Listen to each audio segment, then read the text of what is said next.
Hello everyone, welcome back on my YouTube channel Sahani Gurukul. आज हम लोग स्टार्ट कर रहे हैं क्लास 11th का माइक्रो इकोनॉमिक्स का यूनिट 4 इंट्रोडक्शन, जिसमें हम लोग माइक्रो इकोनॉमिक्स के बारे में पढ़ेंगे। Economics, scarcity, economic problem, central problem of an economy. तो चलिए स्टार्ट करते हैं। इकोनॉमिक्स का मतलब, इकोनॉमी का मतलब क्या होता है? इकोनॉमी एक वो सिस्टम होता है जो लोगों को क्या करता है, मीन्स टू वर्क, यानी काम करने के साधन देता है और अर्निंग का सोर्स प्रोवाइड करता है। इसी को हम लोग क्या बोलते हैं? इकोनॉमी बोलते हैं। नेक्स्ट होता है हमारा स्कार्सिटी। स्कार्सिटी का मतलब क्या होता है? The resources supply limited. The resources supply limited किस चीज़ के कंपैरेटिवली देन इट्स डिमांड, यानी when the supply of resources is less than the demand for a commodity. जब आप बोलेंगे कि जो सप्लाई ऑफ रिसोर्सेज है वो लेस होता है लेकिन डिमांड ज़्यादा होती है, तो हम लोग उसे क्या बोलते हैं? स्कार्सिटी की सिचुएशन बोलते हैं। तो it is a situation where want are exceed than the available resource, यानी आपके पास अवेलेबल रिसोर्सेज कम है बट उसकी डिमांड ज़्यादा है, तो हम क्या बोलेंगे? स्कार्सिटी है। नेक्स्ट है हमारे पास economic problem. Economic problem is basically related to the problem of choice. जो इकोनॉमिक प्रॉब्लम है हमारी, वो बेसिकली किससे रिलेटेड है? प्रॉब्लम ऑफ चॉइस से रिलेटेड है। प्रॉब्लम ऑफ चॉइस का मतलब क्या है? चुनने की समस्या। ठीक है, चुनने की समस्या यानी चुनाव की समस्या है। तो ऐसा क्यों है? इकोनॉमिक प्रॉब्लम में हमने प्रॉब्लम ऑफ चॉइस में क्या क्या पढ़ना है, रीज़न क्या है कि इकोनॉमिक प्रॉब्लम जो है वो अराइज होती है। तो फर्स्ट रीज़न देखते हैं। फर्स्ट जो हमारा रीज़न है इकोनॉमिक प्रॉब्लम का, वो है स्कार्सिटी ऑफ रिसोर्सेज। जो रिसोर्सेज हैं, रिसोर्सेज क्या है? लाइक लैंड, लेबर, कैपिटल, ये सब क्या है? रिसोर्सेज हैं। इनकी डिमांड के कंपैरेटिवली डिमांड ज़्यादा है रिसोर्सेज की। लाइक लैंड की डिमांड ज़्यादा है लेकिन अवेलेबिलिटी तो कम है। पैसे की डिमांड भी ज़्यादा है पर अवेलेबिलिटी तो कम है। तो डिमांड के कंपैरेटिवली इनकी अवेलेबिलिटी क्या है? कम है। That's why the economic problem exist. इसीलिए इकोनॉमिक प्रॉब्लम जो है problem of choice, that means हमें सेलेक्ट करना पड़ता है, हमें चूज़ करना पड़ता है which resources we can acquire by available means, यानी हमारे पास कौन कौन से मीन्स हैं, हमारे पास कितना साधन है, हमारे पास अवेलेबिलिटी ऑफ रिसोर्स क्या है, हम वही चीज़ खरीद पाएंगे। लाइक मेरे पास लैंड खरीदने के लिए पैसे नहीं है, इतने पैसे नहीं है तो मैं नहीं खरीद सकती। तो हमारे लिए क्या है? जो स्कार्सिटी ऑफ रिसोर्स है, तो रिसोर्सेज में क्या क्या आ जाएगा? लैंड, लेबर एंड कैपिटल आ जाएगा। ये कम है और इनकी डिमांड क्या है? ज़्यादा है। नेक्स्ट हमारा जो सेकेंड पॉइंट है वो है unlimited human wants. Human wants क्या है? नेवर एंडिंग है। Human wants are never ending, they can never be fully satisfied.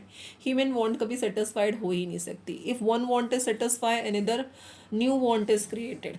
एक वांट सेटिस्फाई होगी, दूसरी क्रिएटेड हो जाएगी। ठीक है, फॉर एग्जाम्पल किसी को जॉब मिल रही है, 10,000 की जॉब है, सेटिस्फाई नहीं होगा, 15,000, 20,000। इसी तरह से छोटा घर है, बड़ा घर चाहिए, बंगलो चाहिए। तो इस तरह की जो ह्यूमन वांट्स है वो कभी सेटिस्फाई नहीं होती। दैट मीन्स कि हमें क्या करना पड़ता है? हमें चूज़ करना पड़ता है, क्योंकि वांट कभी भी एंड नहीं होती। अल्टरनेट यूजेस, जितने भी रिसोर्सेज होते हैं वो सिर्फ स्कार्स नहीं है, यानी सिर्फ कमी नहीं है इनकी, बल्कि ये इनके अल्टरनेटिव यूजेस भी हैं। फॉर एग्जांपल इलेक्ट्रिसिटी का यूज़ आप फ़ैन, बल्ब, रेफ्रिजरेटर, एसी, इन सब के लिए यूज़ कर सकते हो। इसी तरह पेट्रोल का यूज़ सिर्फ मोटर व्हीकल्स में नहीं, जनरेटर में, मशीन में, सब में यूज़ होता है। तो अल्टरनेटिव यूजेस है, दैट मीन्स हमें क्या चूज़ करना पड़ता है? एक बेस्ट ऑप्शन चूज़ करना पड़ता है अकॉर्डिंग टू आवर रिसोर्स, कि हमारे लिए बेस्ट कौन सा है, हम कौन सा अल्टरनेटिव चूज़ करें। तो यहाँ भी क्या है? प्रॉब्लम ऑफ चॉइस अराइज होता है due to alternate uses. Next जो हमारा टॉपिक है वो है positive economics and normative economics. Positive economics क्या होता है? पॉजिटिव इकोनॉमिक्स जो होता है वो डील करता है व्हाट इज़ और how the economics problem are actually solve, यानी एक्चुअल सिचुएशन क्या है और एक्चुअल प्रॉब्लम क्या है और उसको आप कैसे सॉल्व कर सकते हैं। तो इसी को हम लोग क्या बोलते हैं? पॉजिटिव इकोनॉमिक्स बोलते हैं। तो पॉजिटिव जो इकोनॉमिक्स होता है वो हमारे फैक्ट पे बेस्ड होता है। आप ये कह सकते हैं फैक्ट। फैक्ट दैट मीन्स जो अवेलेबल है ऑलरेडी, जो इन्फॉर्मेशन हमारे पास है उस पर बेस्ड है ये। नॉर्मेटिव किससे डील करता है? नॉर्मेटिव डील करता है ought to be situations and how the economics problem कैसे सॉल्व की जा सकती हैं, कैसे सॉल्व की जा सकती है, यानी कैसे सॉल्व की जा सकती है, नहीं कैसे सॉल्व होनी चाहिए। नॉर्मेटिव में क्या है? कैसे सॉल्व होनी चाहिए प्रॉब्लम। तो इसको हम लोग क्या बोलते हैं? नॉर्मेटिव बोलते हैं। जो पॉजिटिव इकोनॉमिक्स होता है, वेरिफिकेशन, इसके जो डेटाज होते हैं वो एक्चुअली वेरीफाइड डेटा होते हैं। लेकिन ये क्या होता है, इसे आप वेरीफाई नहीं कर सकते। इसको तो आप वेरीफाई कर सकते हैं बिकॉज डेटा आपके पास अवेलेबल है, लेकिन इसको आप वेरीफाई नहीं कर सकते। जो पॉजिटिव इकोनॉमिक्स होता है वो सजेस्टिव होता है, दैट मीन्स ये फैक्ट पर बेस्ड होता है, दैट मीन्स जो चीज़ रियलिटी में है उन पर बेस्ड है। जबकि जो नॉर्मेटिव इकोनॉमिक्स होता है वो किसी इंडिविजुअल के ओपिनियन पे बेस होता है, दैट मीन्स हम लोग कह सकते हैं कि ओपिनियन है मेरा, ऐसा होना चाहिए, इकोनॉमिक प्रॉब्लम इस तरह शॉर्ट आउट की जा सकती है, पॉपुलेशन इस तरह कंट्रोल जा सकती है, यानी की जानी चाहिए। ओके, शुड बी वाला कॉन्सेप्ट होता है यहाँ पे। एग्जाम्पल क्या है, पॉजिटिव के एग्जाम्पल है लाइक प्राइजेस जो है इंडियन इकोनॉमी के वो मतलब कॉन्स्टेंटली बढ़ रहे हैं, लगातार बढ़ रहे हैं। तो ये तो हमें पता है, फैक्ट है, ये बढ़ रहे हैं। लेकिन नॉर्मेटिव में हमने क्या पढ़ा, India should take steps to control rising prices. तो हम यहाँ पे क्या कर रहे हैं, शुड वर्ड पढ़ रहे हैं कि हमें क्या करना चाहिए, हमें पॉसिबल मेजर अडॉप्ट करने चाहिए so that the price can be control, ताकि जो प्राइस है उसको क्या किया जा सके, कंट्रोल किया जा सके। नेक्स्ट जो हमारा टॉपिक है वो है distinguish between micro economics and macro economics. Micro economics का वो पार्ट है जो किससे डील करता है, इंडिविजुअल यूनिट से डील करता है। Individual unit that means one firm से जो डील करेगा वो क्या है, इंडिविजुअल। तो इसे हम लोग किस में रखेंगे, माइक्रो। माइक्रो का मतलब होता है छोटा, माइक्रो का मतलब क्या होता है, छोटा। मैक्रो इकोनॉमिक्स वो पार्ट है इकोनॉमिक्स का जो किसकी स्टडी करता है, behaviour of aggregates of the whole economy, यानी एग्रीगेट की स्टडी करता है, संपूर्ण अर्थव्यवस्था की जो स्टडी करेगा, समग्र जिसे हम कहते हैं, तो उसको हम लोग किस में लेकर चलेंगे, मैक्रो इकोनॉमिक्स में।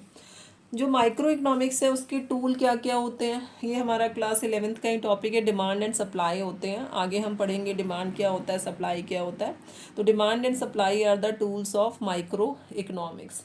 मैक्रो इकोनॉमिक्स के जो टूल होते हैं वो होता है एग्रीगेट। एग्रीगेट यानी टोटल, होल।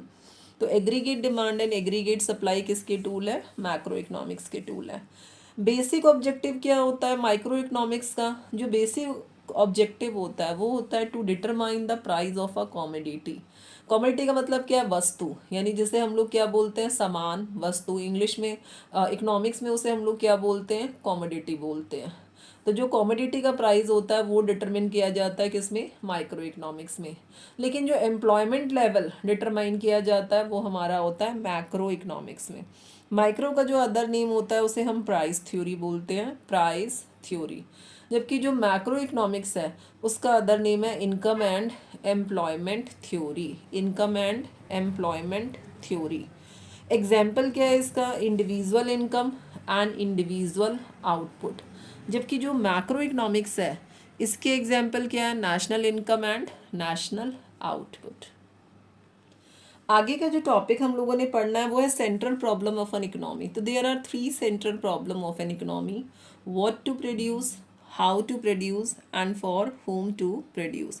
तो आइए वन बाय वन पढ़ते हैं central problem of an economy. First हमारे पास क्या होती है प्रॉब्लम, जो सेंट्रल प्रॉब्लम है हमारी अर्थव्यवस्था की जो समस्याएं हैं उसमें पहली चीज़ क्या है, पहली प्रॉब्लम क्या है, what to produce. What to produce का मतलब क्या है, this problem involve selection of goods and services to be produce. इस प्रॉब्लम में हमें ये सोचना है कि हम क्या प्रोड्यूस करें, कौन सा गुड्स प्रोड्यूस करें और कितनी क्वांटिटी में प्रोड्यूस करें। तो this problem what to produce has 2 aspect, इसके 2 एस्पेक्ट है। What possible commodity to produce, that means हम कौन कौन सी वस्तुएं बनाएं। तो व्हाट कमोडिटी का मतलब क्या है, लाइक कंज्यूमर गुड्स बनाएं या कैपिटल गुड्स। कंज्यूमर गुड्स में क्या है, जैसे राइस है, वीट है, क्लोथ्स है, these are the consumer goods. Furniture है, रेफ्रिजरेटर है, ये सब क्या है, कंज्यूमर गुड्स है। कैपिटल गुड्स क्या है, लाइक मशीनरी, इक्विपमेंट, ये सब कैपिटल गुड्स हैं। तो हम किन का प्रोडक्शन करें। इसके अलावा इकोनॉमी में हम लोगों को ये भी चॉइस करना होता है, सिविल गुड्स प्रोड्यूस किए जाए, सिविल गुड्स जो लोगों के लिए प्रोड्यूस किए जाएंगे लाइक ब्रेड है, बटर है, जैम है, या वॉर गुड्स लाइक गन्स है, टैंक्स है, इनका प्रोडक्शन किया जाए। तो सबसे पहले हमें ये चूज़ करना होता है कि किस कमोडिटी को प्रोड्यूस किया जाए। नेक्स्ट हमें ये चूज़ करना होता है हाउ मच टू प्रोड्यूस, कितना प्रोडक्शन किया जाए। दैट मीन्स कि आप जो कंज्यूमर गुड्स या कैपिटल गुड्स सेलेक्ट कर रहे हैं, दोनों में से कोई एक, या एक को कम कर रहे हैं एक को ज़्यादा कर रहे हैं, तो कितनी क्वांटिटी।